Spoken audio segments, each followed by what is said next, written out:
Hi everyone, I'm Jeannie Dibon and let's get zebra strong. Today I want to talk about stretching. It's one of the biggest questions I get asked is, as a hypermobile body, should I be stretching? And I know that stretching feels great because we get these tight bits. So we might be bendy in places, but we also feel tight in other places. And my answer is, I don't believe in static stretching. I don't think as a hypermobile you should be stretching.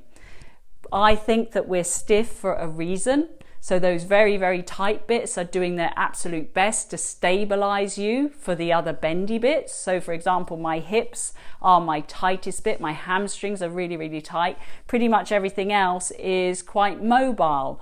So if everything suddenly became very stretchy and loose, I'd really probably have quite a lot of pain because I've taken away the one thing that was doing its best to stabilize. So I'm not a huge fan of static stretching for that reason.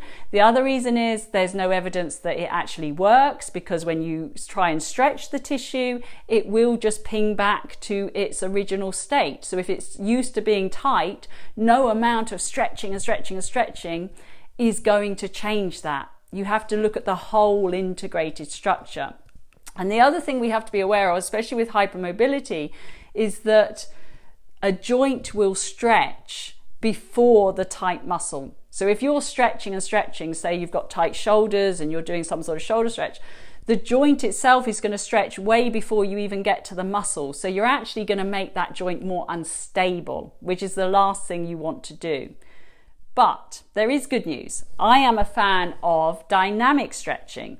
What do I mean by that? I mean that we move in and out of a stretch. So we get that lovely feeling of stretching, but we don't stay there and hang into it. You know, the other thing we tend to do is hang into stretches, which can't be beneficial because we're just hanging off our joints and stretching that tissue too much. So the next day you're going to be in pain. So I want to look at some dynamic stretches with you today. We're going to do a forward roll, and I'm going to show you the hanging version and the dynamic version, and then hopefully you can see the difference and the potential things that could go wrong when we don't do the dynamic version. So I'm just going to turn sideways so you can see what happens to my spine.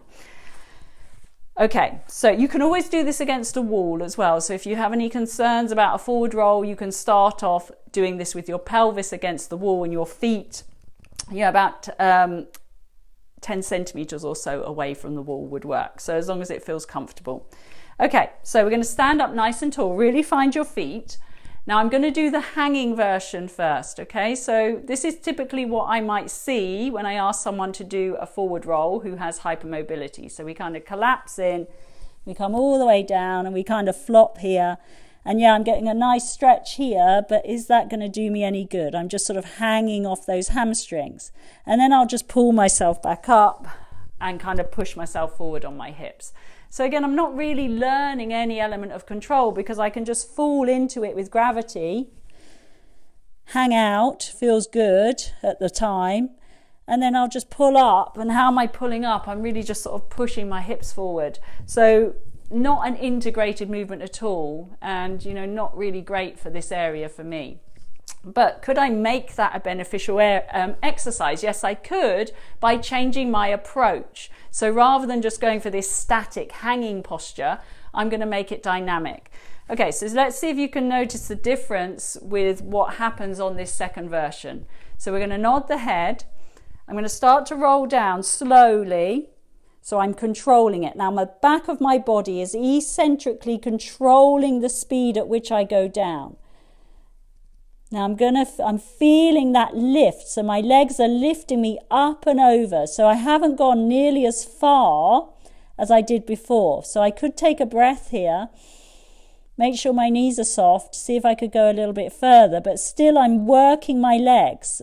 So I feel that there's connection between the ground and this stretch. Now I'm going to take a breath in.